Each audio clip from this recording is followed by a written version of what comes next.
fact, the U.S. government spends in excess of $20 billion a year conducting experiments on animals. The White Coat Waste Project found in 2021 that the NIH, the National Institute of Allergy and Infectious Diseases, a component of NIH at the time, ran by Dr. Fauci, spent $1.68 million force feeding toxic drugs to beagle puppies between 6 and 8 months old before dissecting and killing them. The conversation we're having today is important. In 2022, due to public criticism lobbied against Fauci's NIAID by me and other members of Congress, another $1.8 million experiment to abuse beagle puppies in various drug tests was canceled. So I want to thank the work. Guys, that is just the tip of the iceberg on this. I'm going to let you guys know this is going to be a rough one. I never do like viewer advisories or, what is it, trigger warnings or any of that stuff. But as an animal lover, I'm here to tell you there's no like graphic images. No, right. But the descriptions can enrage people. So just keep that in mind, and your heart's going to break for the animals. But this is necessary because this is the kind of stuff that our government is spending your money on, guys. So we're just gonna cruise right into it. This is the House Oversight Committee. Is this Forbes or no? This is the actual House Oversight Committee YouTube page. Okay. The House Oversight Committee YouTube page. The name of the clip is Transgender Lab Rats and Poisoned Puppies, Oversight of Taxpayer-Funded Animal Cruelty. And as you can hear, my voice says a lot about what this is going to have in it. All right, so we're just gonna jump into it. We're going to start off with Representative Nancy Mace from South Carolina. And she's the chair. And she's the chair of this committee. Yep. And she a bad girl, man. Like I like me some Nancy Mace, dude. She's awesome. She doesn't put up with crap. Yeah, she does not put up with crap. So we're going to take this 2201 to 2746. That's her intro, etc. So here we go. Objection, the chair may declare a recess at any time. I recognize myself for the purpose of making an opening statement. Good afternoon.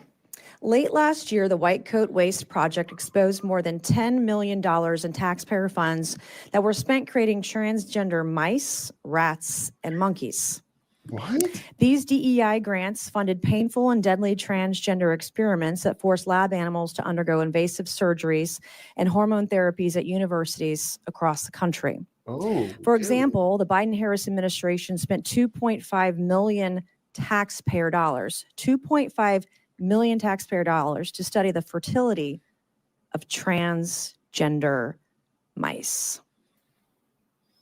Let that sink in for just a minute, because I don't know about you, but I'm used to the House Republicans overselling stuff sometimes as to how bad things are, or like they'll put transgender stuff in front of.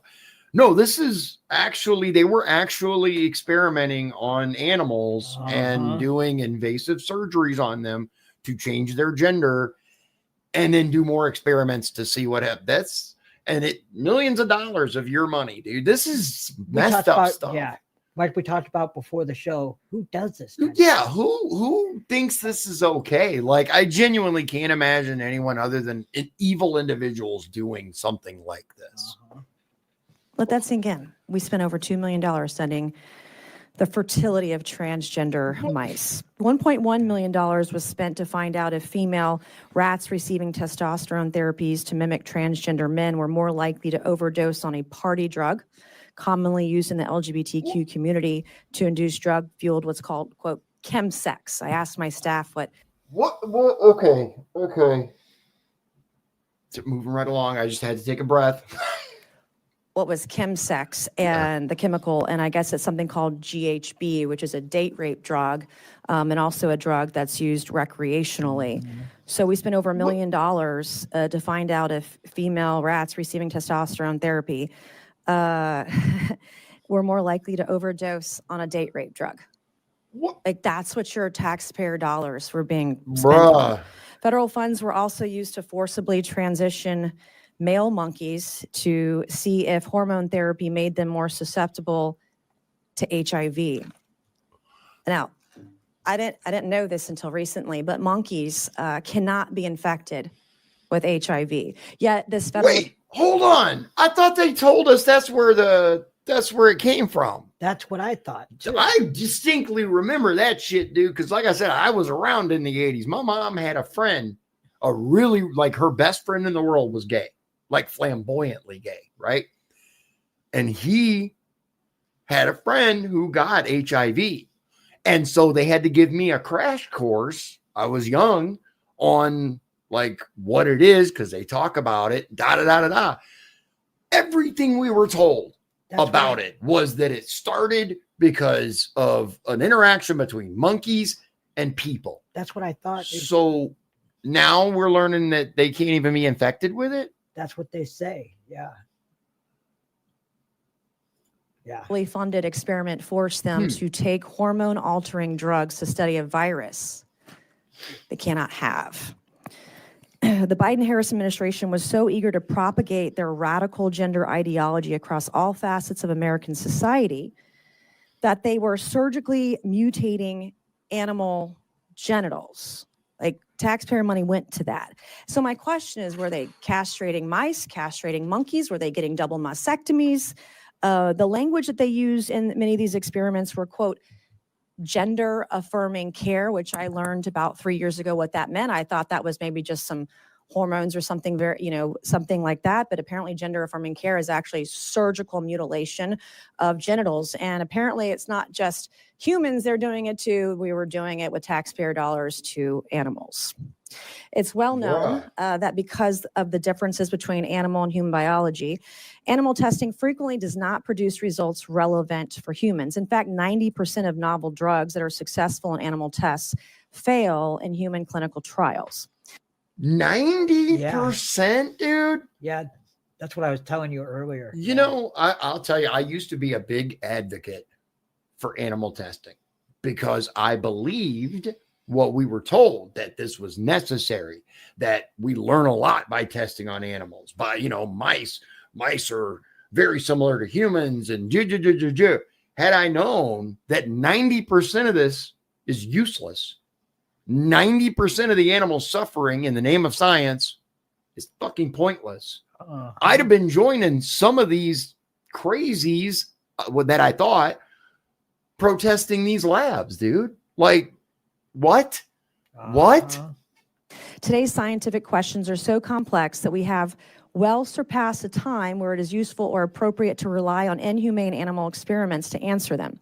Recently developed technological tools can more accurately model human biology and identify solutions that are more useful for human patients. But it is often the federal bureaucracy that prevents these new technologies from being used. Instead of adequately investing in these innovative alternatives, the federal government has continued to funnel taxpayer dollars towards cruel animal experiments. Today, most of the 27 NIH institutes and centers conduct or support animal testing, as does the Food and Drug Administration, the U.S. Department of Agriculture, the Department of Veterans Affairs, the Department of Defense, and countless other agencies. We have some beagle puppies here with us today. Beagle puppies have gone through some of the worst medical experiments. I mean, drugging them with cocaine, having insects eat at them and their bodies so much until they die, drugging them until they die. These are God's creatures and they're beautiful, and you can see them sitting in the front row today. So we thank the folks who are here and brought these beautiful beagle puppies here today. Oh, look at the cute. My first pet was a beagle. Okay. Yeah, his name was Drooper. Drooper. And the name came from a stuffed beagle that I was given when I was in the hospital when I was a little kid. My grandfather gave me a stuffed, animal. to make me feel better. And on the tag, his name was Drooper. So when I got out, my grandfather gave me a real puppy, and I named him Drooper. Okay. So I have an intimate relationship with beagles, man. I'm about to get mad. I Yeah. already know. I've seen a little bit. I'm about to get mad. Sorry. In fact, the U.S. government spends in excess of $20 billion a year conducting experiments on animals. The White Coat Waste Project found in 2021 that the NIH, the National Institute of Allergy and Infectious Diseases, a component of NIH at the time, ran by Dr. Fauci, spent $1.68 million force-feeding toxic drugs to beagle puppies between 6 and 8 months old before dissecting and killing them. Bruh. The conversation we're having today is important. In 2022, due to public criticism lobbied against Fauci's NIAID by me and other members of Congress, another $1.8 million experiment to abuse beagle puppies in various drug tests was canceled. So I want to thank the work of White Coat Waste and everyone in the room today, others who've been on the forefront of this fight to end the sick and cruel and barbaric testing of animals today. Thanks to one of our witnesses, Justin Goodman of White Coat Waste. We have in the audience, I already know the beagles are here. The beagles are a reminder of the real cost of animal experimentation. So I'm looking forward to this conversation this afternoon regarding wasteful government spending on animal cruelty. And I also want to say, before I yield over to the ranking member for her opening statement, that this is a nonpartisan issue. Yes. Ironically, an oversight, while we might fight a lot in public, we are actually very nonpartisan here, and some of the most nonpartisan work in Congress comes right through this committee. So I want to thank the ranking member, look forward to working with you, and I yield to you for 5 minutes for your opening statement. Thank you. Okay, we're going to jump right into her. Yep. But one thing that I do want to say is, look, we're going to learn some very disturbing things. Those of you, especially those of you who haven't seen this before, it's going to be pretty damn shocking. Just be prepared. Take a break if you need to, because this is rough. That said, there's no reason in hell our taxpayer money should be spent on this shit, dude. None whatsoever. Like none. All right. This is Representative Brown from Ohio, ranking member. Yep. And we're going to take that 2747 right here to 2916. Here we go. You and good afternoon to our three witnesses. Thanks for being here. Chairwoman Mace, I appreciated working with you last week to introduce a bipartisan bill to strengthen federal contractor cybersecurity. I was glad our teams were able to connect early into this new Congress. And on a personal note, my team found your staff to be very responsive and helpful. Likewise. As the ranking member of this subcommittee, I look forward to continuing to work with you to modernize and secure federal IT systems from potential cyber attacks. Bipartisan solutions like this are critical to protecting our federal system from cyber threats. I look forward to finding more common ground and delivering results for the American people. I'm looking forward to having a productive discussion today about the scientific innovations and the need for additional oversight of alternatives to animal testing. Each year, millions of animals, including dogs, cats, and monkeys, are used worldwide for research, and I think it's safe to assume that everyone here in this room would like to see that number reduced. Yep. We are living in a moment where there have been extraordinary advancements in medical research, utilizing groundbreaking technology like artificial intelligence, 3D bioprinting, and robotics that allows us to reduce our reliance on animal testing. I'm especially proud that much of this innovation is happening in my district, Ohio's 11th, home to world-class research universities and medical institutions. Not only does this offer the chance to save animals from suffering, these methods can actually lead to better and more accurate results. From a scientific perspective, one of the main issues with animal testing is that these trials often fail to produce results relevant to humans. Yeah. And that's really the crux of it is we're paying for all this, and the vast majority of this stuff doesn't even matter. It doesn't produce any appreciable results whatsoever. Our next, we're going to jump ahead to 3145. And we're going to do the introduction, swearing in of witnesses. We're going to learn who's here to testify basically in front of Congress. Yep. And they'll tell their jobs. Here we go. Thank you. Great job. I'm pleased to introduce our witnesses for today's hearing. Our first witness is Mr. Justin Goodman, Senior Vice President, Advocacy and Public Policy at the White Coat Waste Project. It's also Mr. Goodman's birthday today, and so I'd like to wish you a happy birthday and thank you for being here today. Our second witness is Dr. Paul Locke, Professor of the Department of Environmental Health and Engineering at the Johns Hopkins Bloomberg School of Public Health. Our third witness is Ms. Elizabeth Baker, Director of Research Policy at the Physicians Committee for Responsible Medicine. Welcome, everyone. We're pleased to have you this afternoon. Pursuant to Committee Rule 9G, the witnesses, if you'll please stand and raise your right hand. Do you solemnly swear to affirm that the testimony you're about to give is the truth, the whole truth, and nothing but the truth, so help you God? Let the record show that the witnesses all answered in the affirmative. We appreciate you for being here today and look forward to your testimony. You may be seated. Let me remind the witnesses that we have read your written statements and they will appear in full in the hearing record. Please limit your oral statements to 5 minutes. As a reminder, please press the button on the microphone in front of you so that it is on when you speak and the members can hear you.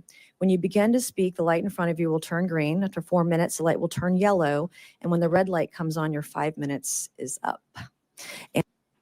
So I just want to say it's really easy to like watch these and see somebody who didn't turn their mic on and be like, oh, you moron.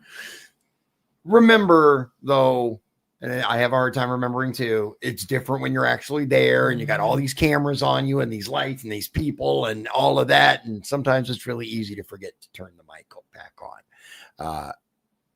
We're going to go right into the first witness, which is Justin Goodman. That's the White Coat Waste Project. Yep.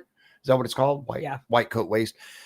They are, my understanding, an organization that looks into animal testing and the necessity of it, and whether it like does what it's supposed to do, basically, right? Or is that, all right. And we would ask that I'm you sure please wrap it up. I would like to recognize Mr. Goodman to please begin your opening statement.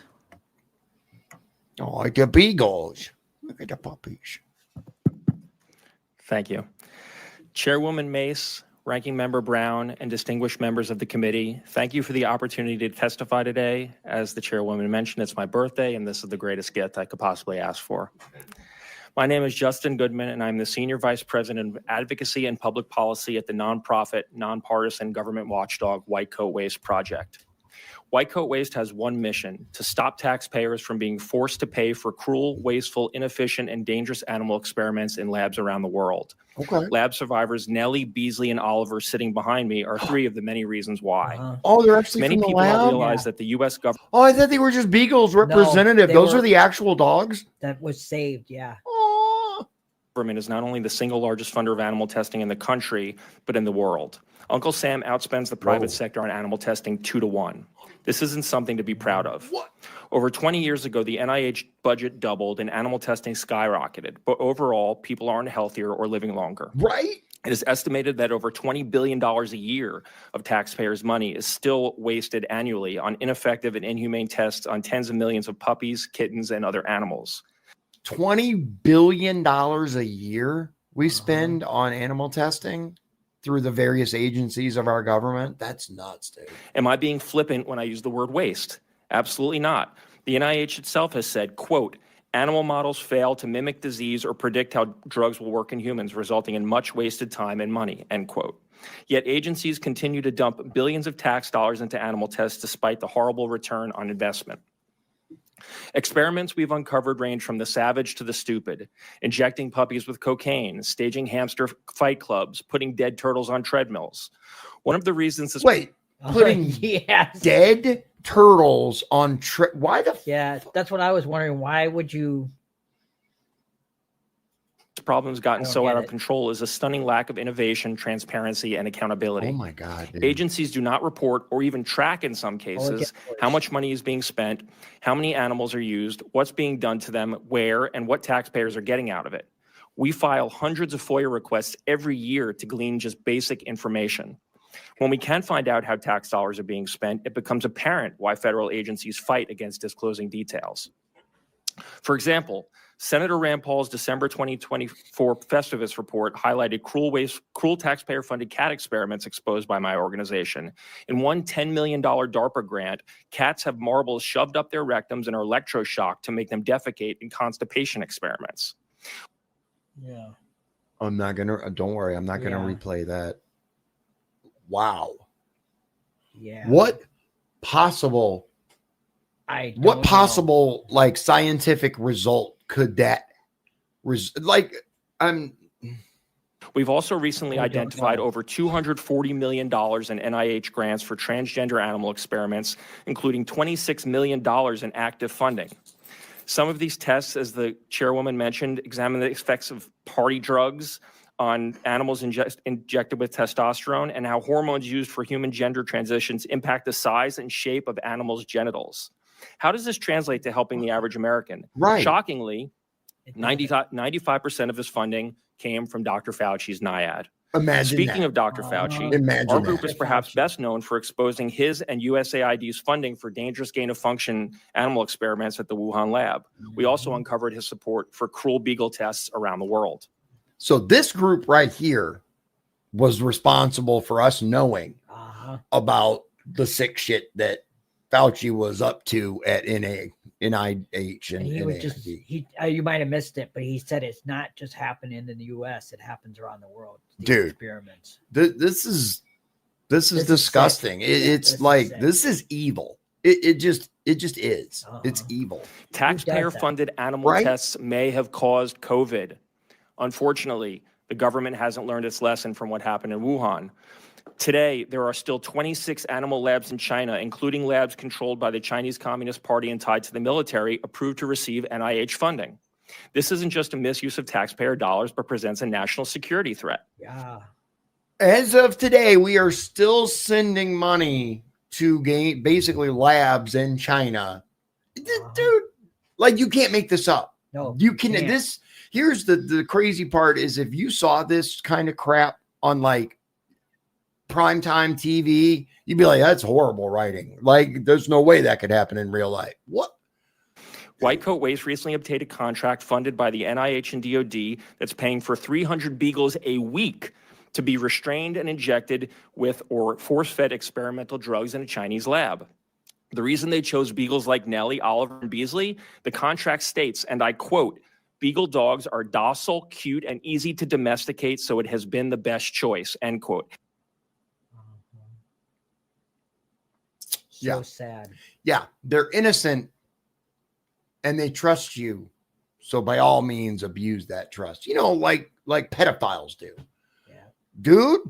Not because it's effective, but because it's easy. Yeah. This issue extends beyond China. 344 animal labs in 52 foreign countries are approved currently to receive NIH funding. GAO audits prompted by White Coat Waste have found that NIH shipped billions to foreign animal labs with essentially no oversight, that the NIH has never visited a foreign animal lab in over 40 years of overseeing research, and that some foreign spending isn't even tracked. This is how some spending in Wuhan went undisclosed. And no surprise, Dr. Fauci's division of NIH is responsible for 95% of the foreign aid. Continuing to send tax dollars to an authoritarian adversary's animal labs is a recipe for disaster. With Chairwoman Mace's leadership, we've been able to halt plans for wasteful and cruel testing on dogs and cats and other Fauci-funded labs. These tests should have been approved in the first place and were only deemed unnecessary after we exposed them. Our campaigns and legislative work with the chairwoman, Reps Boebert, Kano, Luna, and many others exposed and shuttered waste like the government's largest cat lab that was feeding kittens kitten meat from Chinese wet markets. Yes, that. I can see. I can see. I might have a hard time keeping my temper in check during this. I can. All right, bruh. Woo! What? Who comes up with this shit? I don't know. That's a good question. Who designs these experiments? Oh my. That's true. That was a cannibalism experiment, eliminating VA testing on dogs and cats and ending nicotine tests on monkeys at the FDA. But there's much more work to be done. Taxpayers shouldn't be forced to pay billions of dollars every year for outdated, cruel, and potentially dangerous animal experiments, especially when most people oppose them. We're excited to work with you, DOJ, the administration, and others to continue cutting wasteful spending on animal experiments.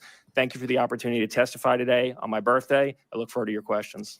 Now, this is the thing. This is just what I want to impart to the viewers before we move on. This is what people are screaming about to not stop the funding of. This is what the Democrats are screaming. Keep the spigot on. Life-saving programs, right? Life-saving programs. This is the kind of shit that DOJ is uncovering that we need to know about and stop.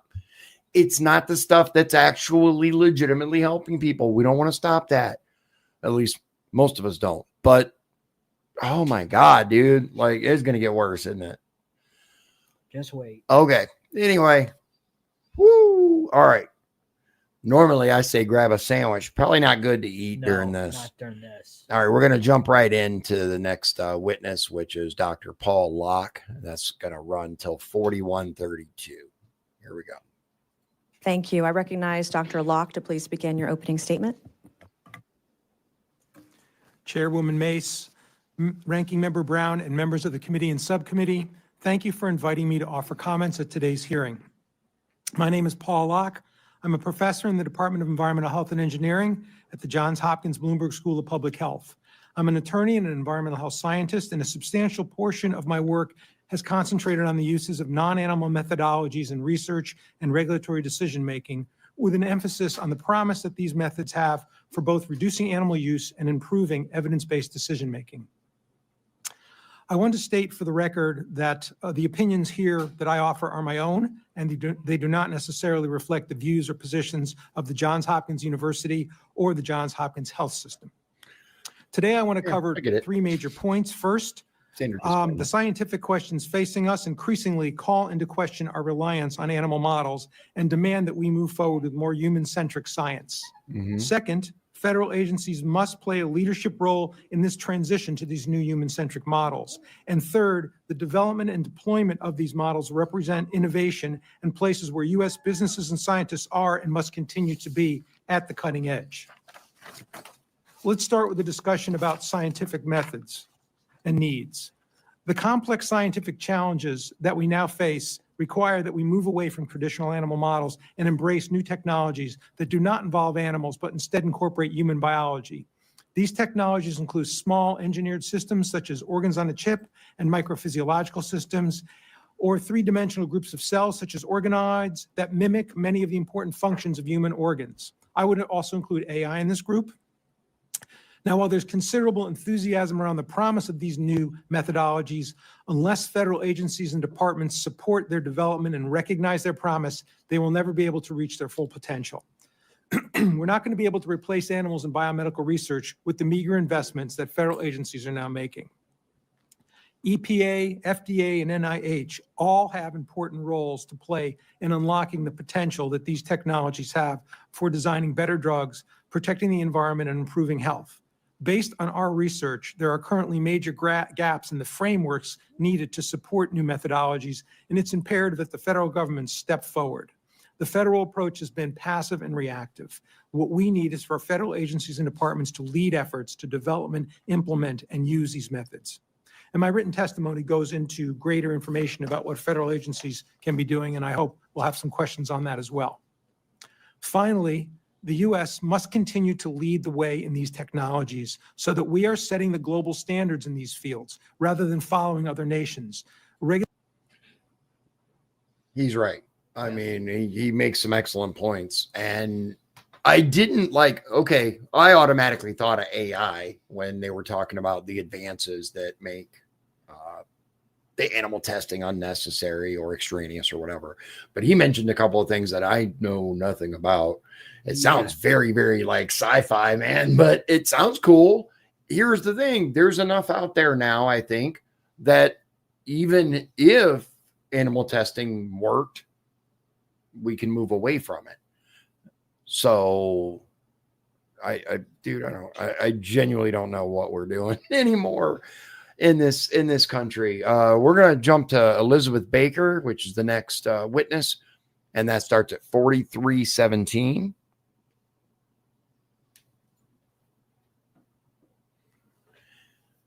Your openings. Thank you, Dr. Locke. I now recognize Ms. Baker to please begin your opening statement. Chair Mace and Ranking Member Brown and members of the subcommittee, thank you so much for the opportunity to testify today. My name is Elizabeth Baker at the Physicians Committee for Responsible Medicine. I work with a team of scientists, physicians, lawyers, and other professionals to move medical research, product testing, and advanced medical training away from using animals. I appreciate the subcommittee's attention to this critical subject. Ending federally funded animal experiments is long overdue. For generations, tax dollars have paid scientists to conduct acts that would shock the conscience of most Americans. Dogs, cats, monkeys, rabbits, pigs, and other animals are used in experiments that are painful, stressful, and often lethal for the animals that are subjected to them. Increasingly, it is recognized across research and testing sectors that animals are not good surrogates for humans. Over 85% of Americans that were recently polled agreed that animal-based research should be phased out. Both Congress and the administration must take action to ensure that government funding and requests for animal experiments are stopped, and that instead a portion of that funding is reinvested into more effective human-based approaches. I will say, now that we're at the end of the witnesses and I know who they are, I actually would have liked to have seen a witness who was pro animal test. They probably couldn't get anybody. That, you make a good point. Maybe they couldn't.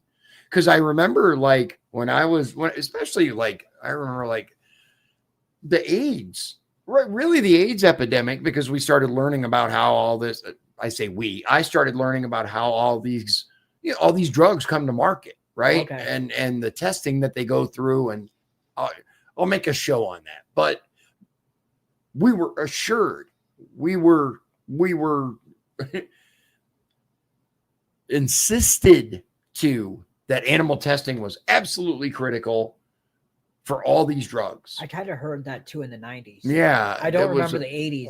Right. But yeah, in the 90s, they told us, I remember they were running ads on TV about how necessary it was. You remember that? I kind of remember Yeah. That. Okay. So the next clip, but the point is, look at what's become of us, man. Like, this is nuts. 48-20.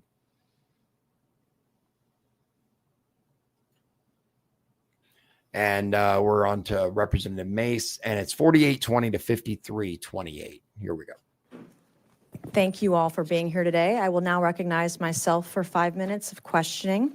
Mr. Goodman, in your written statement, you state the White Coat Waste Project identified at least $10 million in NIH grants for transgender animal experiments. You state that 95% of the funding came from Dr. Fauci's NIAID. Why is the federal government spending taxpayer dollars to create transgender animals? Exactly. Why? It's a great question. Your microphone. Thank you. It's a great question. I mean, I wonder why they're making cats constipated also. It's a question that rings around in my head at night when I'm going to bed, why we're funding these things.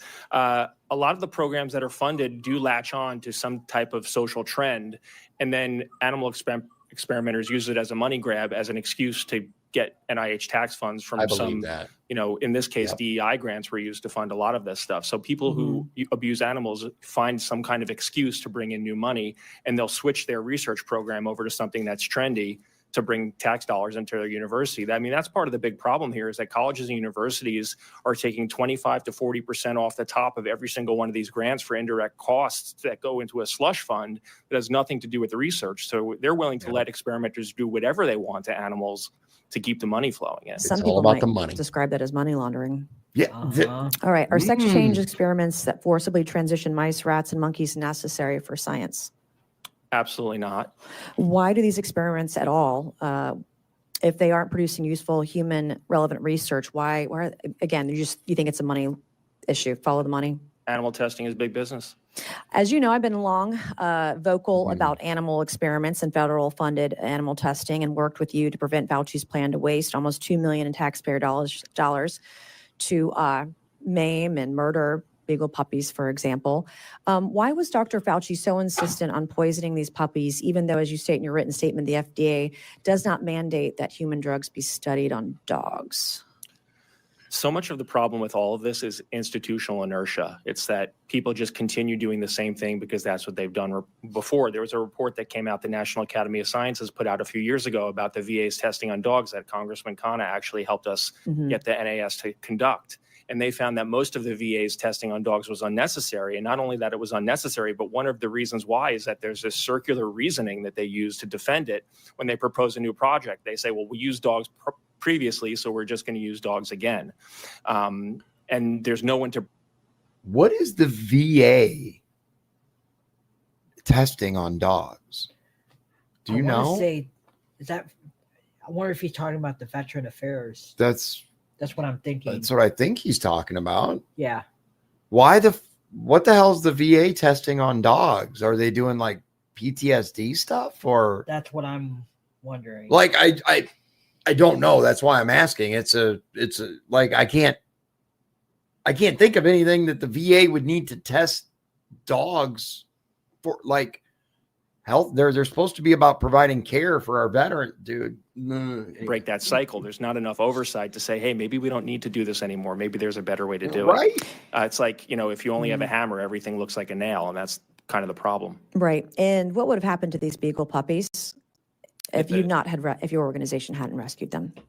In the case of those experiments, those dogs were going to be force-fed and injected with massive doses of experimental drugs to poison them to see at what point they got sick or died. Yeah, isn't that terrible? I don't know who does this kind of stuff.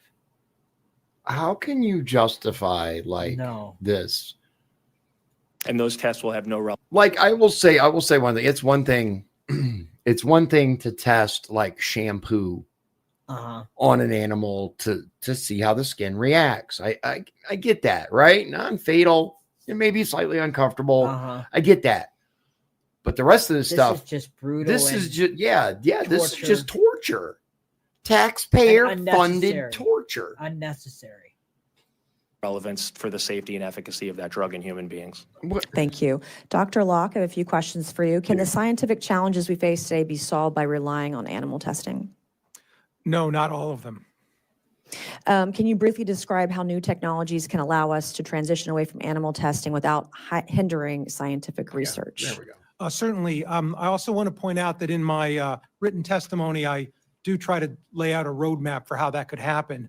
But basically what we need to do is we need to spend a lot more resources supporting these non-animal technologies, such as organs on a chip and organoids, so we can use those to study many of the phenomena that we're now studying in animals. Okay, thank you. And Ms. Baker. Organs on a chip. Like that's just wild sounding, isn't it? Yes, that's what I was thinking too when I was watching this earlier. Like, is it like mini, like tiny? When you think of chip, I'm thinking like a computer chip That's what I'm size, thinking. or I don't know. I'd be interested to 3D see. printing. We kind of what's that? Probably 3D printing somehow. Goes to Yeah, the maybe chip. that's what it is. That's my guess. Organelle, or no, it wasn't organoid. Organoids and organs on a chip.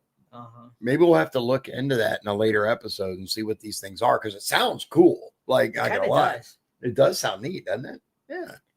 Amazing. What are your thoughts today, Yes. reading your testimony, for the opportunity to testify that it's long overdue? Where do we go from here?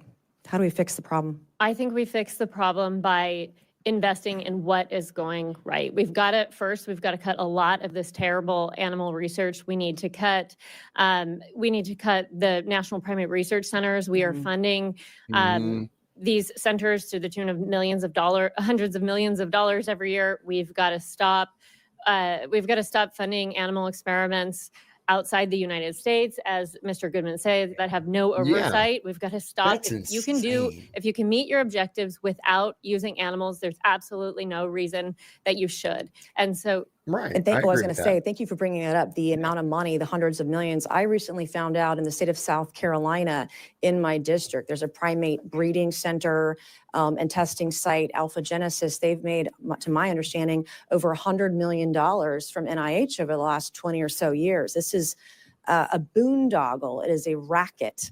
And hundreds of millions of dollars, billions of dollars, in fact, have been wasted on it. So I want to thank you all for your testimony today. Thank you for being here. I would now like to recognize my colleague, Ms. Brown, for 5 minutes. Okay, we're going to jump right into her. It's disgusting as a taxpayer when you learn what your taxes are being used for. And I don't know about you guys, but I damn sure am not in favor of this. I don't know anyone who thinks this is okay. It's not okay. It's not. So we're going to go right into Representative Brown, and it's from this 5329 to 5824. So 5 minutes. Again, thank you to our witnesses for being here. I think it's clear that we all agree that we do not want to see animals harmed, and that there is work to be done to reduce our reliance on animals for medical and scientific research. So I'd like to start with you, Ms. Baker. Can you talk about where you think some of the current gaps in the oversight of animal are in the animal experimentation? Yeah, I think we have some major issues with oversight. We don't know really how much spending is going to animal experiments. The public is largely in the dark. We try so hard to understand this information, and we have to come up with some of it on our own. It would be great if the federal government would be more transparent in this way. We do know that in 2016, the NIH said that for fiscal year 2015, 47% of extramural grants used mice. $7.4 billion is what that would be in 2024.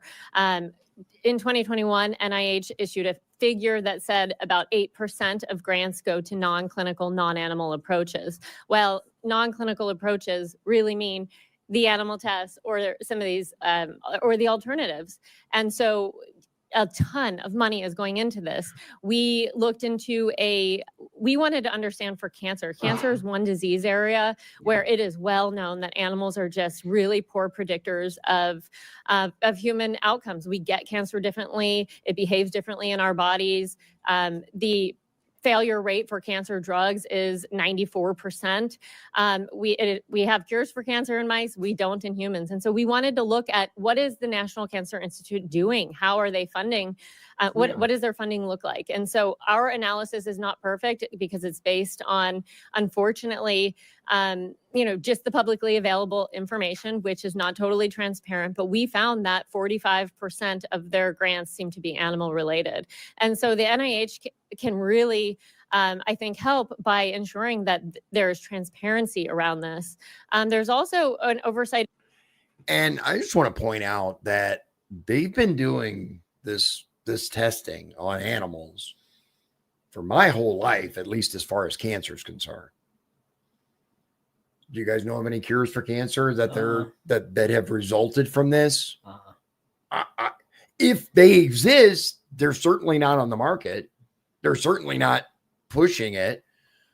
I have to agree with her that 95% of this stuff is just not any good whatsoever. Issue when it's going to reclaim, because I'd like to get to Dr. Locke too, but thank you. Dr. Locke, you talked in your testimony about several different technologies that you've worked with that are direct alternatives to animal testing. Can you speak to the success of these technologies and what Congress can do to be more supportive of the efforts to expand other innovative technologies in this space? Yes, thank you for your question. I think there are at least two things that Congress can do. The first thing Congress can do is to really get a handle, as my colleagues have said, on how much money we're spending on these technologies. The transparency issue is severe. So since this is a committee on accountability, I would say the first thing we need to do is we need to count. We don't have that information. You don't have that information. The second thing that needs to be done is that these technologies need to be what I would call validated. And by that, I mean they need to be shown that they're relevant and reliable for a particular purpose. One of my frustrations now is that the federal agencies are not doing that. They seem to be very reactive, and they seem to want folks who are in the field to bring the data to them. And then they're going to make the decision, well, we accept this data or don't accept this data. That's a really bad situation to be in. These folks who are developing the methods are entrepreneurs, they're innovators. They have to know what kind of target they're shooting at. The third thing I would say is that we really do need to get a handle on the animal research we're doing. Again, that's an area of transparency. And we need to develop metrics so we can figure out what part of that research is actually working and what part is not working. And then, as my colleagues have suggested, I think we should be sunsetting the stuff that's not working and reinvesting that in these new methodologies. Thank you very much, Dr. Locke. And as we move to decrease our reliance on animal experimentation, it's important to acknowledge that unfortunately there are still companies and organizations that still utilize animal testing. So what can be done to move these places toward alternative models like the ones you have mentioned? Thank you for that question. I think there's several things that can be done. The first thing we can do, and I have some bias here as an academic, is we can train our students in these new methods. We have to move away from animal tests, and animal research is always the gold standard. Yeah. The second thing we can do is we can energize the whole federal grant system to make it much more friendly so that folks who want to use these alternatives can actually go out and get research money to study them. All right, thank you. With that, Madam Chair, I yield back. Okay. And that brings up a couple of really good points. Like he mentioned before, or the other guy did, that's just what they've always done. We did it on dogs before, so we're going to do it on dogs again. I think there needs to be a push for innovation. And to the guy that just spoke, what was his name? Locke, Dr. Locke. He said we need to move to education-based systems. In other words, we need to teach people there are other ways. Stop making animal testing the go-to, right? These other things sound pretty darn cool, though. Not gonna lie, I'm kind of interested in learning more about it. All right, so we're gonna jump right into our next clip, which is Representative Boebert, Lauren Boebert From Colorado. And that's 5825 to 10340. Thank you. I will now yield to Ms. Boebert for 5 minutes. Thank you, Madam Chair. And I appreciate your advocacy on this and protecting so many animals against this, as we've heard, savage research that has been taking place not only in the United States, but all throughout the world. And I want to thank our witnesses today for your boldness to come out, because it seems like anytime we expose millions and billions even of dollars that are spent towards ridiculous research programs or just organizations themselves, we are lashed out at. We're called crazy and conspiracists. And I want to thank you so much for taking a bold step. I want to thank you for the White Coat Waste Project, because this is not only saving precious beagles' lives, but really exposing to the American taxpayer where their money is going. Yeah. And I think we all want to be good stewards of our tax money. We are responsible for those tax dollars here in Congress, and it's our responsibility to be stewards and overseers of that. So I'm grateful for DOJ to come in alongside of us to help expose some of this and kind of get those wheels turning. But just for the folks back home real quick, before I get into my questions, I want to just highlight 1 million seconds is 11.5 days. 1 billion seconds is 31 years and 7 months. Holy shit. This is a huge difference. So when we're talking about billions of dollars going towards the cruelty of animals, it is much larger than what it sounds, because it's been so watered down to hear that Congress is spending millions or billions or even trillions of dollars. God forbid if we find out what comes after $1 trillion, we'll start spending that too. Let's not do that. But Mr. Goodman, since 1998, how much do you believe that the federal government has spent on animal cruelty testing? Oh, God. Thank you for the question. That's, as we've been discussing, it's tough because there's not a lot of transparency about actually how much tax dollars are being spent. I would say we're probably looking at $1 trillion in spending by NIH since '98, and if about 47% of that is used for experiments on animals, $500 billion could have potentially. $500 billion. 500 billion. Dude, that's like, and Lauren Boebert, who I've had my moments where I've disagreed and agreed with her, but she made a good point. Like, we hear about the federal spending, and these numbers just become so abstract after a while because we're so used to hearing they spent billions on this and billions on that. That's a ridiculous amount of money. $500 billion. Like, that's the Defense Department budget, right? Uh-huh. Didn't they get like $500 billion or something? Anyway, 750.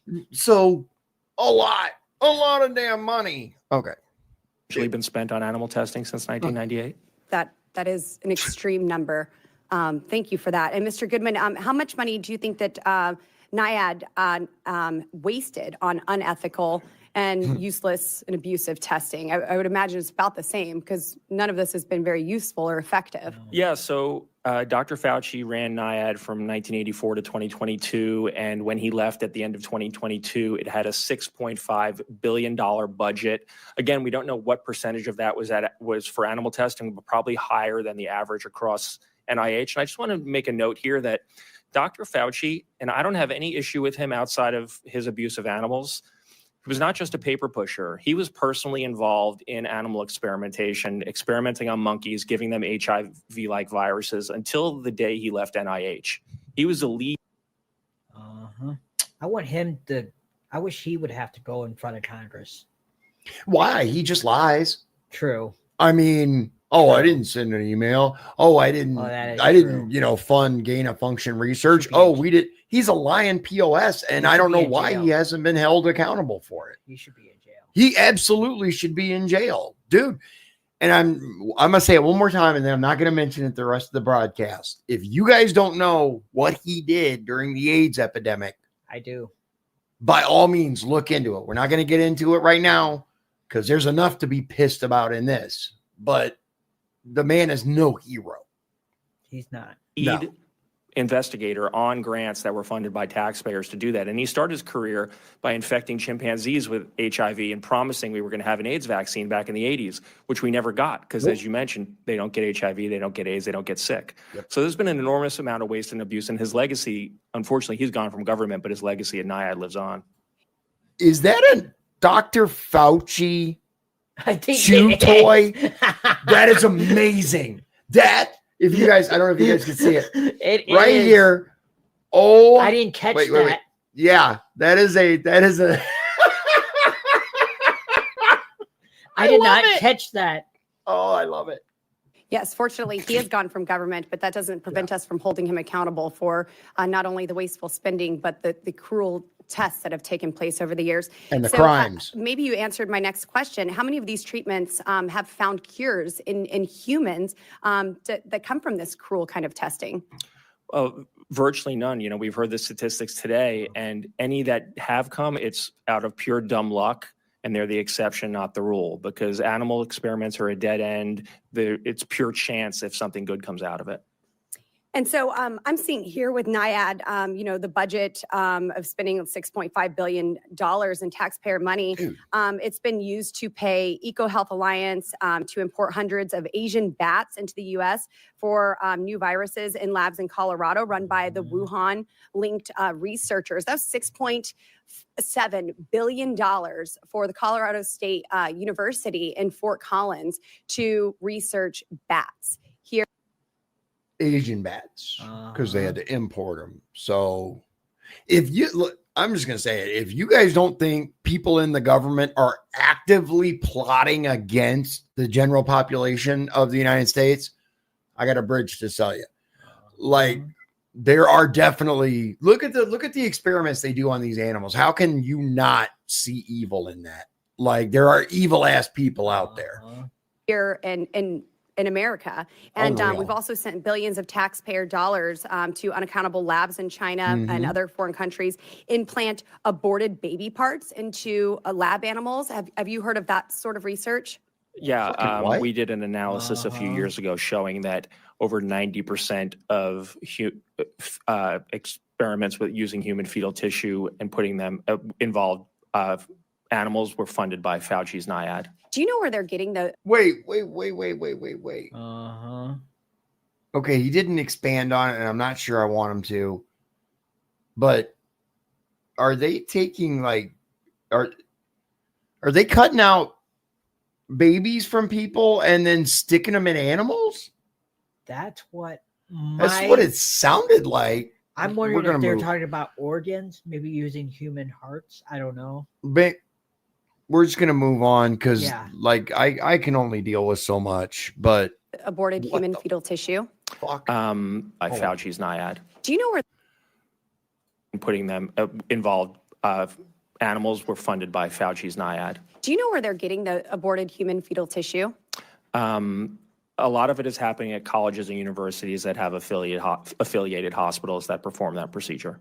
Madam Chair, I think we need to look into that as well. My time has expired. I apologize to our other witnesses. I did have questions for you, but I'll submit those in writing. Thank you.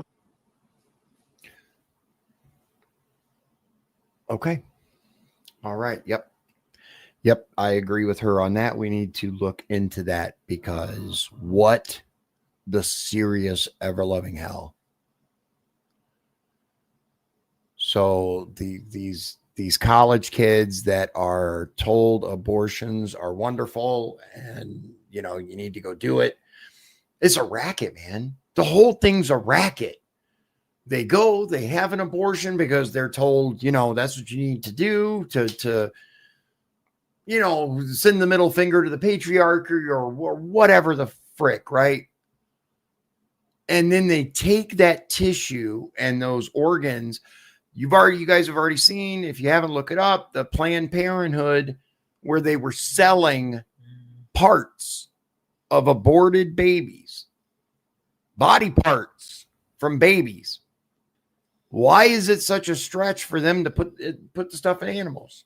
Like, it's not. Like, I don't even know why I'm remotely fucking surprised. Like, at all. Tony says, I thought Boebert lost her seat. She lost the primary and then she went into another district. He's right. Oh, so she lost her one seat and then won another one. Okay. I think she lost the primary and then she went into a different seat. And basically got caucused in, I'm guessing, and then won the general. I believe that's what, yeah. Okay. She's in a very conservative district now, so she doesn't really have to worry. Okay. All right. So, shit. Okay. So we're going to go for bringing them 110.08 to 114.59. This is this gentleman here, Mr. Crane from, Shawn? He's Crane's from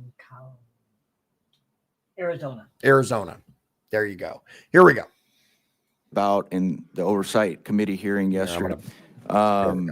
We also talked about in the oversight committee hearing yesterday that some of the ridiculous programs and initiatives that need to be cut from our bloated government. Yes. And it seems like a lot of these studies are just another example of our senseless, out of control spending by bureaucrats who never really get held accountable. I want to start with you, Mr. Goodman. You said you have estimated over $20 billion in taxpayer money wasted on ineffective animal research. Is that correct, sir? Yes. Wow. Wow. Mr. Goodman, did you also say that it was your estimation that $241 million was spent for transgender animal testing? Yes, and that's, I would say, is the floor, not the ceiling, because the information on federal databases is pretty incomplete. So you think we're going to find out that it was much more money than that for Yes. transgender animal testing? Yes. So that's where it starts. That's the bare minimum that he was able to discover. And I was wrong. She didn't. She just moved to a different district. It was much more conservative. Okay, so she didn't lose anything. She just moved. She just moved. Okay, she didn't lose her seat. She moved and ran in that one to a different district. Okay. Or did they redistrict, or did she physically move? No, I think in Colorado, as long as you are a member, I'll have to look up. But as long as you live in the state of Colorado, you can run in any district. Okay, you can do that here as well. Yeah, but good luck. Like, I did not know that. Yeah, I thought you had to live in the first. No, district. technically, you don't have to live in the district. Oh, but like people generally don't win if you don't live in the district. But at least based on what I was able to find out. The rules may or may not be the same. By all means, not a lawyer, check the laws, but yeah. Can you describe what exactly the American people's taxpayer dollars were spent on regarding transgender animal testing? Yeah, in a lot of these cases, they're involve mice, rats, monkeys who are being surgically mutilated and subjected to hormone therapies to mimic female to male or male to female gender transitions, gender affirming hormone therapies, and then looking at the biological, psychological, and physiological effects of the gender transitions, looking at the effects of taking vaccines after you've transitioned these animals from male to female or female to male, looking at the size of their genitals changing after you've put them on estrogen or testosterone therapies to transition them. And in the case that the chairwoman, the example the chairwoman gave, there was a $1.1 million grant to give female lab rats testosterone to mimic transgender male humans and then overdose them with this party drug to see if animals who were taking female animals taking testosterone were more likely to overdose on the sex party drug than animals who are not taking testosterone. I don't know about you, ladies and gentlemen, but that's exactly what if you gave me $1 million, that's exactly what I would have spent it on. What? Yeah, who comes up with this stuff? Mr. Goodman, Sickos. are many of these taxpayer-funded animal studies shared with the public, or is there a significant oversight of this research? You essentially needed a degree in information technology to navigate the federal spending databases to find any of this stuff. So, so what you found is we're not As someone who has tried to look up some stuff, it's complex. being very transparent with what we're spending these funds on. Not at all, and it's by design. Did you say that Dr. Fauci, in your estimation, had funded close to 95% of these animal research projects? Yeah, in our analysis, Dr. Fauci funded about 95% of the transgender animal experiments. Oh, I fully I found in some research that the EPA under President Trump is planning to reduce the agency's animal testing by 30% by 2025 and completely by 2035. Mr. Goodman, can you explain why that's a win for the American taxpayer? I'm going to let him answer, but I didn't even know that. And he tried, That's awesome. I don't know if they said that later or when this was, but he tried doing that in his first term and he was going to phase it out, but Biden brought it back when he. Really? I don't know if I thought I had heard something about it in his first term, but interesting. I did not I don't know that. if we missed it or if it's going to come later, but yeah. Okay. Interesting. Absolutely. Animal testing is incredibly time intensive, inaccurate, and expensive. And it's not very good at predicting the human health effects or environmental effects of chemicals and pesticides. And right now, what we are doing to test human effects is poisoning lab animals, forcing them to breathe wildfire smoke simulated in a laboratory by burning different types of foliage and pumping into animals' cages, making them obese to simulate what it would be like for obese people to be exposed to wildfire smoke, shooting off handguns. Yeah. I'll tell you. That, oh my God, the stupidity. And rifles and forcing animals to breathe the emissions and gun control experiments, and the list goes on. And that's what's happening currently at the EPA after the Biden administration overturned the Trump plan to phase out animal testing. That's what I was. Mr. Goodman, one more question. You've also been outspoken about the COVID-19 outbreak stemming from Dr. Fauci's U.S.-funded research at China's Wuhan lab. What are the public health risks if we continue some of these outrageous animal studies?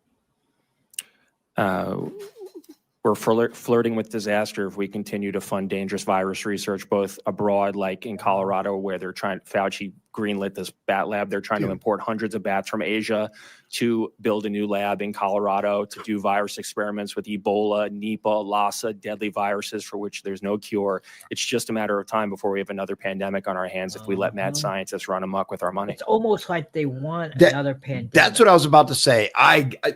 Dude, I promise there are people out there who would gladly, and they'll even admit it, they'll admit it on social media, they would gladly trade millions of American lives in order to make Trump look bad. I've seen people say it. No, I believe Like, you. yeah, it's but I'm just crazy shaking that that's my a head thing. that But yeah, that's people how. that don't even care about humanity or No, kindness or anything. not even a little.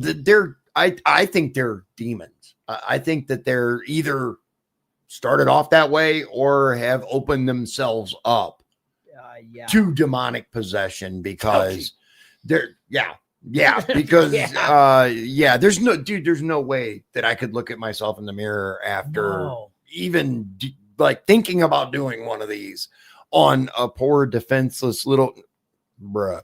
Okay.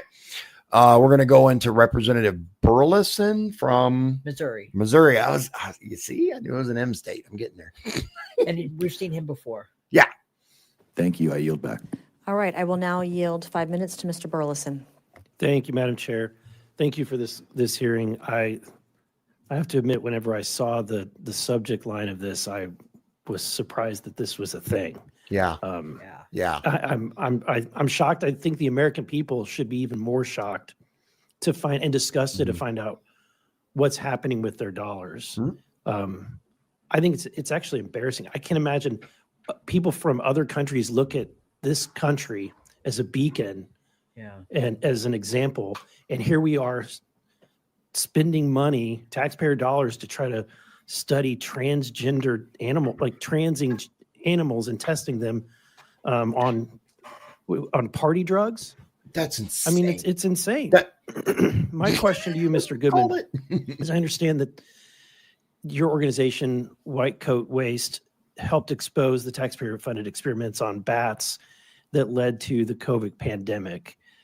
So can you walk us through how did you come about that? What was your investigation? How did you get the information? Yeah, thanks for the question. Again, it's an honor to be here.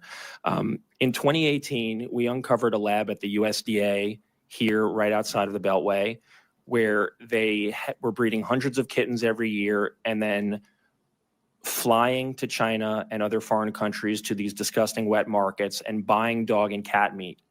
They were then putting it in their federal employees. They were then putting it in their carry-on luggage, flying it back to the United States, and then force-feeding dog and cat meat to kittens in this government laboratory in Maryland.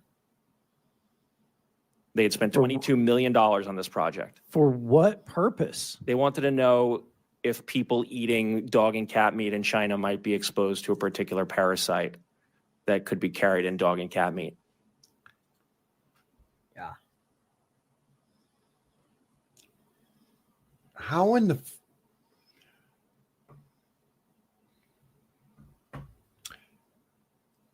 I'm speechless because parasites work differently in humans. Look at the stuff dogs eat, dude. Like seriously, you can feed a dog a raw steak, no problem at all. They love that shit. You eat a raw steak, you're probably gonna have, some issues, right? These are supposed to be scientists, man. This is why this right here is a perfect example of why you cannot censor people. People all over need to be able to talk because it's very simple to go, that is a dumb idea. Here's why. But they're in this little bubble where nobody's allowed to question. Nobody's allowed to go, hey, why would this be a thing? They just do what they're told. Little worker drones. Wow. So that was when we first got a sense that taxpayer dollars. That was the first clue. Yeah. And you continue to follow that. Unfortunately, the Trump administration shut that project down. They adopted out the cats who were left in the lab. Two of them went to live with my boss, the president and founder of White Coat Waste Project, Delilah and Petit. Lived happily ever after with him. But that set us on the scent of foreign aid for animal research. In late 2019, we discovered a list on the NIH website of all the labs in China receiving taxpayer dollars. And in January of 2020, There's like still 26? Yeah. How many were there at that? There were more than 30 at the time, and there were actually labs in Russia receiving taxpayer money at the time. In January of 2020, that's why I say we're sending money all over the world, and none of us know where. we met with the White House to flag for them that these labs in China, including the Wuhan lab, were receiving taxpayer funding. And then in April 2020, we finally went public, working with Congressman Matt Gaetz and Joni Ernst. We went public, exposing the grant that Fauci sent to the Wuhan lab through EcoHealth Alliance to fund the gain-of-function experiments. And then since then, we've been working to... And remember, ladies and gentlemen, the media called it a conspiracy theory. Facebook, Twitter, all the other Instagram, all the social media banned people who said a word about that, calling it against community guidelines, right? Community standard. Yeah. Defund EcoHealth, defund the Wuhan lab, and cut funding for all animal laboratories in adversarial nations as a matter of animal welfare, government waste, and national security. What kind of sick and twisted individual comes up with a plan to have an experiment where you're going to, feed turn these animals into cannibals? Right, you can't even articulate it. That's stupid. Where does that come from? Right. What was the thought process? How did the PhD student who's doing the research, how did they make that pitch to get that grant? Right. If it tells you anything about the government's thinking, the person responsible for this experiment is in the USDA's Hall of Fame. He named the name. Think about that for a moment. Like, just really let that sink in. Responsible for that grant. If it tells you anything about the government's thinking, the person responsible for this experiment is in the USDA's Hall of Fame. That tells you everything you need to know, which is exactly why I am so thrilled about Trump's second term and Doge. Clean all this shit out. All of it. Gut it. The name? Dr. Doobie. Dr. Doobie. Wow. Let me ask this question. I just have a little bit more time left. Given the fact that we have got quantum computing, we have now AI, isn't there opportunities where we can, if they truly are trying to do research and determine something, couldn't they run some of these, a lot of this research through, advanced technology using quantum computers, data centers?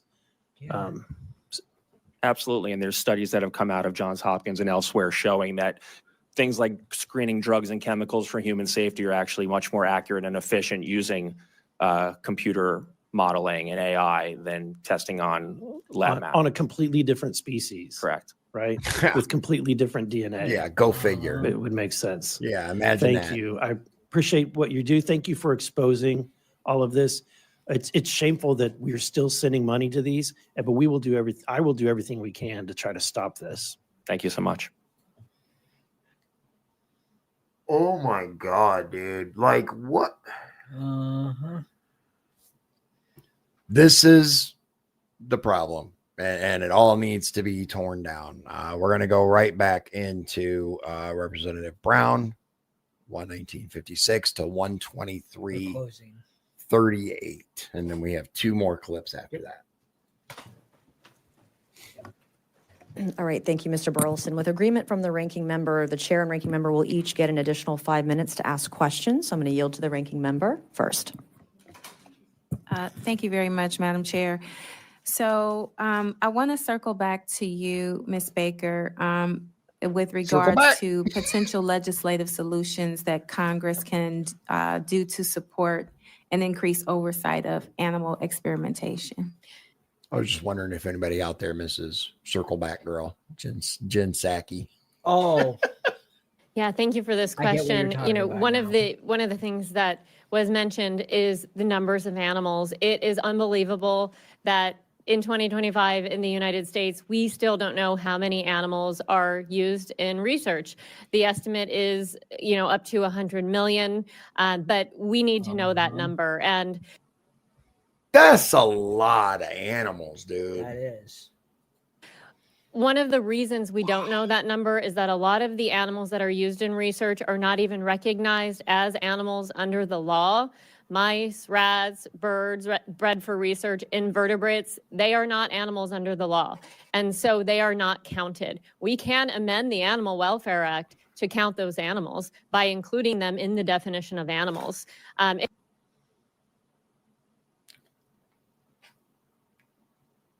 So this points to a larger problem, right? Because of the legalese that everything our country does, right, as far as the branches of government, it all is couched in legalese. So in order to qualify as an animal under the law, it has to be certain things. And these animals, mice, lab rats, things like that, are not qualified as animals. So they're outside the protection of the law.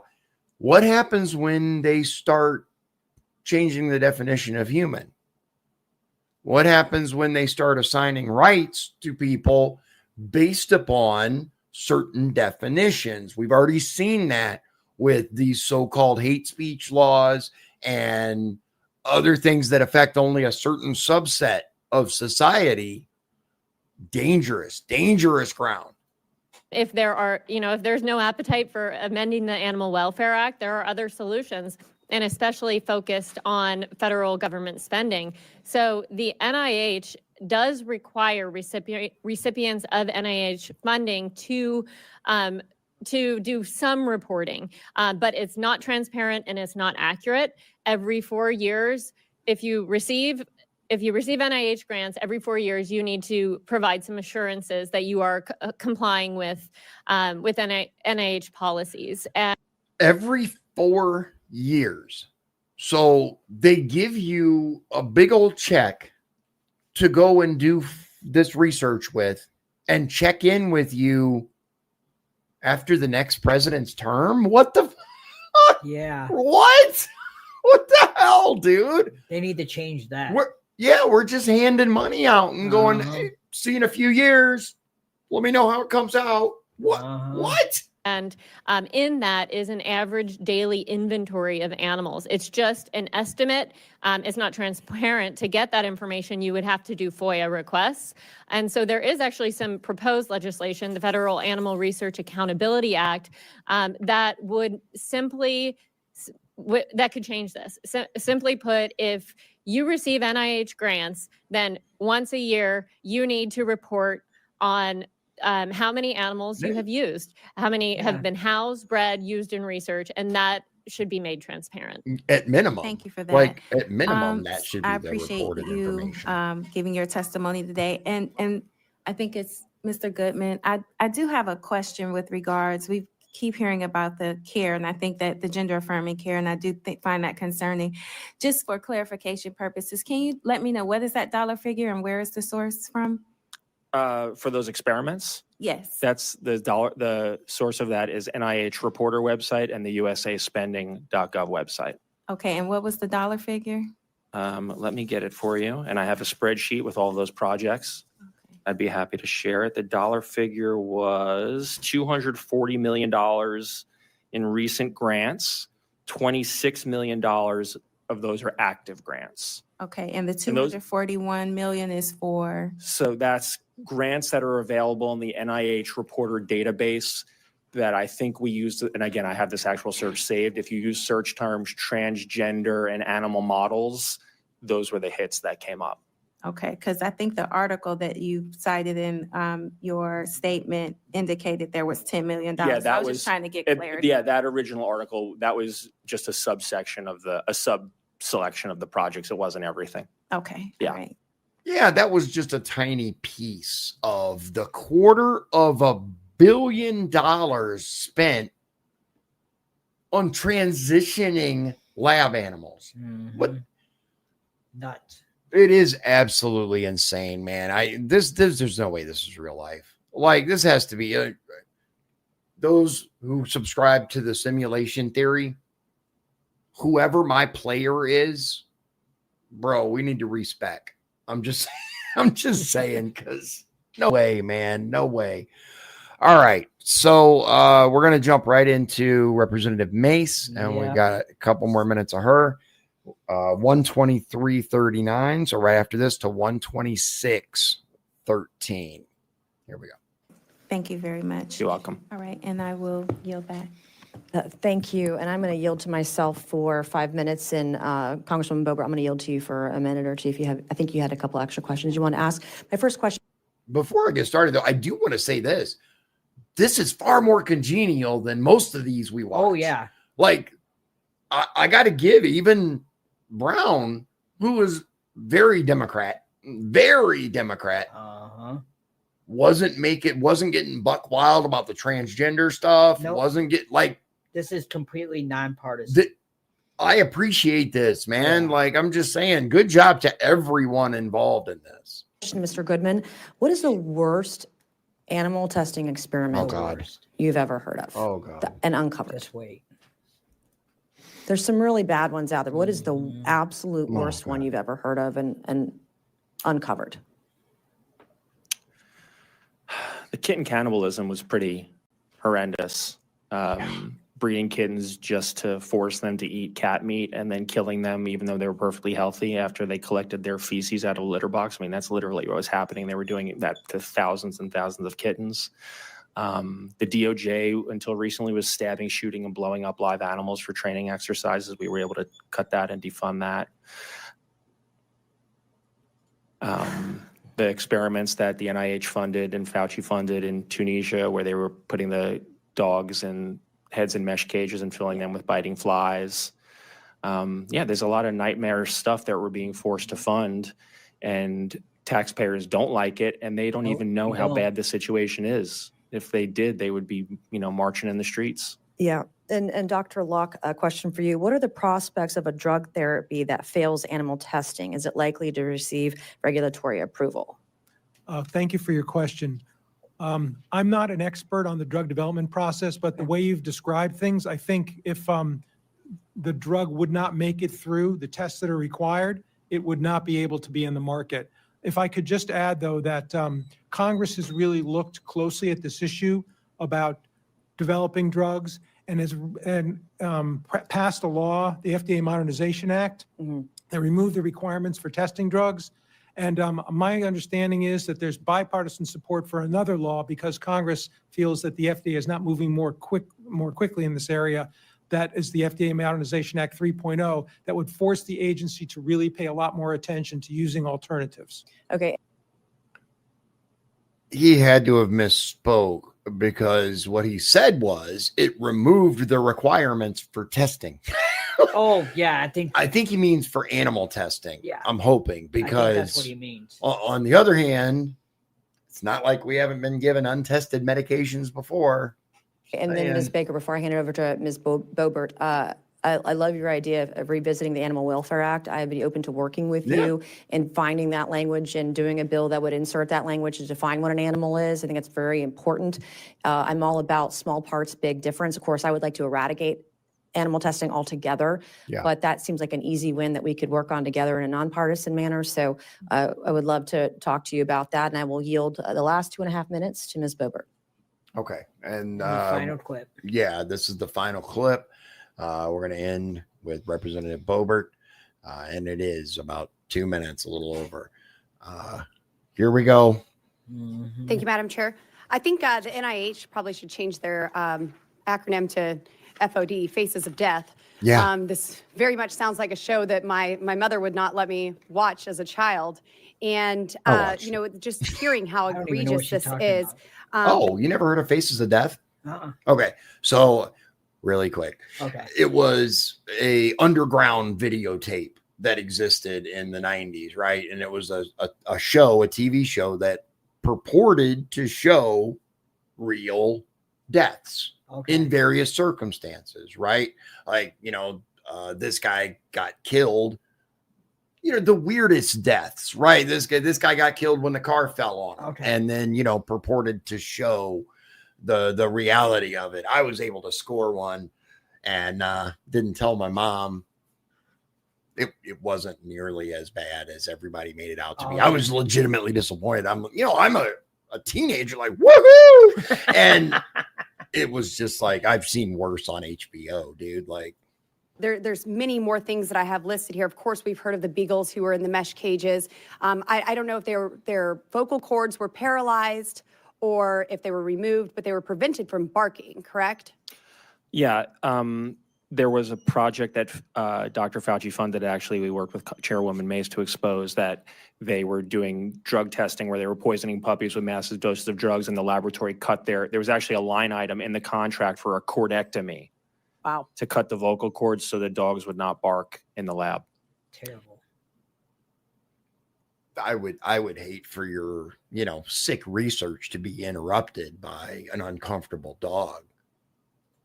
Wow. And so we've heard that. Oh We've my heard God. of electroshock therapy, even to the point where cats had their spinal cords exposed, their back sliced open, and that electroshock therapy was given to test for erectile dysfunction What? and cognitive Yeah. issues What the fuck, dude? They cut. and so many other things. And so I ended my last round of questioning talking about the implantation of aborted fetal tissues. And you said that universities partner with clinics who are performing these abortions. Now, how does that process work and who funds that? Are the mothers of these aborted babies giving permission? Do they know it's taking place? Is there taxpayer funding in the crosshairs of that other than the actual testing itself? That's outside of my wheelhouse. Okay, that again, Madam Chair, I think this is something we should look into. I would love to see just what permissions are granted and given for that. I know that we have some regulatory framework within the Department of Health and Human Services and the Public Health Service Act, and regulations include prohibitions on buying or selling the tissue of valuable consideration, but also but they allow for compensation for costs associated with the tissue handling. And so I would love to look into that. So not only can we prevent the cruelty in the animals like these beautiful beagles we see here today, but also even our children who are being harmed in this process as well, for whatever reason it may be. But Madam Chair, I would love to continue to work with you on this and hold Dr. Fauci, the NIH, NIAID, and everyone else accountable for this wasteful spending, and I yield. Thank you. Yeah.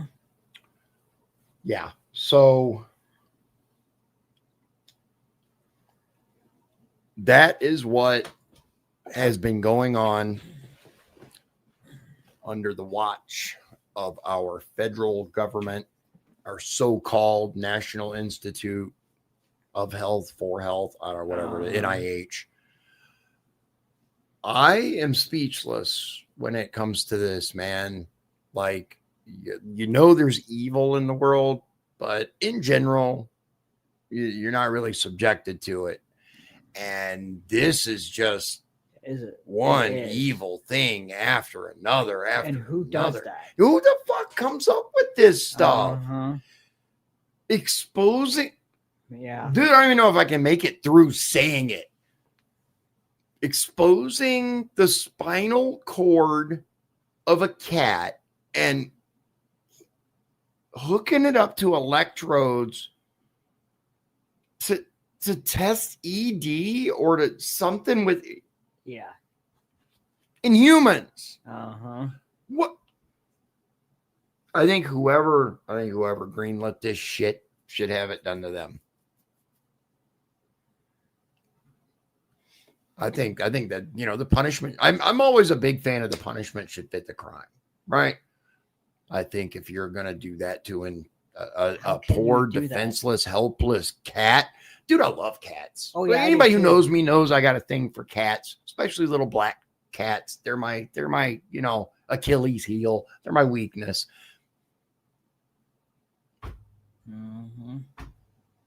Bruh.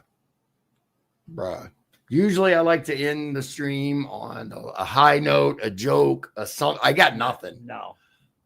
After this, I got nothing. I hope you guys have a nice, hope you guys have a better evening. Go watch Palette Cleanser. Find, what's the animation studio? Not Disney. What's the other way? Is it DreamWorks or Pixar? No, Pixar is owned by Disney, right? The one that's not. I don't remember which one it is, but there's another animation studio out there. Go watch one of their movies. I got to admit, I watched Aladdin yesterday. Older Disney movies, man, you know, because my son still hadn't seen Aladdin. He did when he was a little kid, but not since then. He doesn't remember it, but he liked it. Aladdin was awesome, dude. And the genie, like the Robin Williams, man. Robin Williams. That's who I miss. I miss Robin Williams, dude. Speaking of deaths, though, did you guys see Gene Hackman passed away?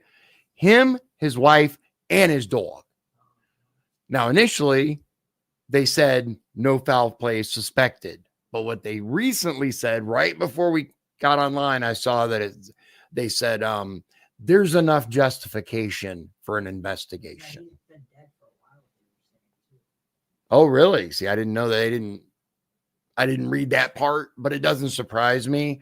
People had called to do a wellness check. The neighbor had called to do a wellness check.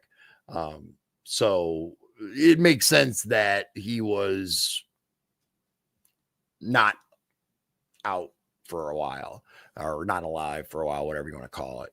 All right, guys. I appreciate your time. I hope you have a better evening, and we'll see you again real soon. Woo, this was a rough one. This was a rough one. All right. God bless you. God bless Indiana, and God bless the United States of America. Have a great night. If you'd like to support the show, please visit our Patreon at patreon.com/Dion's Daily Dose. This has been Dion's Daily Dose, hosted by Dion Bergeron. Executive producers, Shawn Holgram and Michael Beebe. Copyright 2024. Dion's Daily Dose, all rights reserved.